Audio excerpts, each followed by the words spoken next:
Bonjour la famille, et bienvenue sur la chaîne. Aujourd'hui dans cette nouvelle vidéo nous allons vous parler à propos des rituels de sorcellerie dans le football mondial, un phénomène qui est beaucoup plus accentué dans le football africain. Et les amis, nous allons vous apporter la lumière sur ces différentes pratiques, ainsi que les témoignages des certains anciens internationaux, des témoignages qui font froid dans le dos. Alors si vous êtes prêts, top, c'est parti. Mais avant de commencer, n'oubliez pas de vous abonner et activer la cloche de notification pour ne pas manquer nos prochaines publications. Top, c'est parti. L'ancien entraîneur du Ghana, Goran Stevanovic, a indiqué dans un rapport rendu public le 24 février que certains de ses joueurs auraient eu recours à de la sorcellerie. Des pratiques loin d'être nouvelles dans l'univers du football africain. Pendant des années et encore aujourd'hui, selon lui, les équipes africaines de football font appel à la magie, aux sorciers, aux marabouts pour obtenir de l'aide ou pour déstabiliser l'adversaire.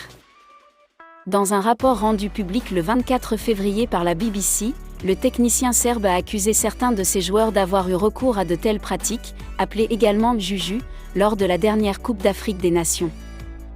En soi, l'emploi de la magie noire en football n'a rien de nouveau. C'est son usage entre coéquipiers et non à destination des adversaires, qui a interpellé Stevanovic sur la sellette après l'élimination du Ghana en demi-finale de la CAN par la Zambie. Selon le Serbe, qui a souligné dans son rapport les profondes divisions qui régneraient au sein des Black Stars, nous devons tous aider à changer la mentalité de certains joueurs qui ont usé de magie noire pour se détruire mutuellement. Cela a toujours existé. Ces révélations n'ont guère surpris l'ex-international ghanéen Sarfo Gyami, finaliste de la CAN en 1992. Cela a toujours existé mais les joueurs l'utilisaient, la magie noire, note de la rédaction, pour se protéger et généralement pour attirer la chance. Je n'ai jamais entendu parler d'une situation où les joueurs en usaient contre leurs coéquipiers. C'est une très mauvaise situation, a-t-il déclaré à l'AFP. La magie est très présente dans le football africain. Ainsi, pour les compétitions importantes organisées sur le continent, les sélections africaines font souvent appel au service d'un sorcier ou d'un conseiller spirituel qui utilise magie noire et invoque des dieux pour perturber l'adversaire. À ce titre, des objets sont souvent enterrés sous la pelouse du stade où le match va se jouer. Si un adversaire passe sur l'objet magique, il serait déstabilisé. Certains marabouts utilisent également lors des matchs, des jus, des feuilles, scandent des phrases magiques. Par exemple, au cours de la CAN 2002, organisée au Mali, quelques heures avant la demi-finale entre le pays hôte et le Cameroun, l'entraîneur des Lions indomptables Winfried Chaffé et son assistant Thomas Nkono ont été arrêtés par la police alors qu'ils installaient une amulette magique sur la pelouse du stade du 26 mars. 2 ans auparavant, des agissements similaires avaient été signalés lors du quart de finale de la CAN entre le Sénégal et le Nigeria. Des faits loin d'être isolés. La magie noire, une mauvaise image pour le football africain. L'anthropologue Arnold Pannenborg a enquêté en 2008 sur le football africain et la superstition.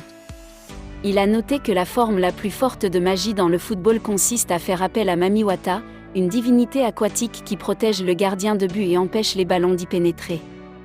Pour lutter contre cela, vous devez jeter une noix de coco sur le terrain, explique Pannenborg, parce que c'est l'aliment préféré de Mamiwata. De son côté, la Confédération africaine de football, CAF, estime que l'usage de la magie noire donne une mauvaise image du football africain et tente donc de contrer cette pratique. Ainsi, plusieurs fédérations africaines, comme celle du Sénégal, interdisent les pratiques mystiques, appelées aussi maraboutage aux abords des terrains de foot. Le problème, c'est qu'il est impossible pour les instances du football d'interdire ces pratiques lors des préparations d'avant-match. Ainsi, selon Kalisambe, enseignant à l'Institut national supérieur de l'éducation populaire et du sport, INSEP, et spécialiste du maraboutage dans le football, même si un joueur ne croit pas en son efficacité, il en a besoin pour se rassurer. Cela fonctionne comme un placebo, indique-t-il au site Rue 89. Par exemple, pour qu'ils se comportent de la meilleure des façons sur le terrain, les joueurs vont notamment prendre de nombreux bains mystiques à base d'herbes et de racines. C'est en tout cas un avis que partage Asamoah Gyan, l'ex-footballeur international ghanéen. Oui, c'est un phénomène qui existe très bien dans le milieu du football. Je connais personnellement des joueurs qui se sont rendus dans des cimetières pour déterrer des corps et procéder à des rituels terrifiants. Certains coéquipiers ont tenté de m'atteindre avec ces rituels. Certains de leurs sorts ont fonctionné sur moi. Il y a des choses que je ne peux pas dire, mais ces rituels ont eu un impact sur ma carrière en club comme en sélection. Les gens du milieu savent de quoi je parle. Le football est une jungle où chacun veut briller par tous les moyens, a confié au cours d'un entretien Asamoah Gyan, finaliste de la Coupe d'Afrique des Nations 2010 et 2015, joueur le plus capé et le meilleur buteur de l'histoire de la sélection ghanéenne avec 51 buts inscrits. Superstition aussi dans le football européen. Mais il n'y a pas que les équipes africaines qui utilisent de telles pratiques. Des joueurs européens usent également depuis longtemps des rituels et des superstitions pour augmenter leurs chances lors d'un match. Paul Pogba, accusé d'avoir jeté un sort sur son coéquipier en sélection, Kylian Mbappé. Pogba aurait payé plus de 4 millions d'euros pour marabouter Mbappé. Ce sont les mots de Mathias Pogba.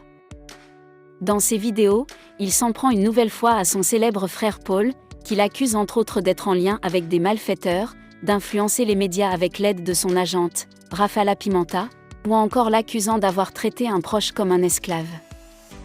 Merci d'avoir regardé la vidéo jusqu'à la fin, et n'hésitez pas à nous donner vos différentes opinions dans les commentaires concernant cette pratique dans le football mondial en général, et le football africain en particulier. Partagez la vidéo si vous l'avez trouvée intéressante, et n'oubliez pas de vous abonner si c'est la première fois que vous tombez sur l'une de nos publications. Nous vous disons à très bientôt.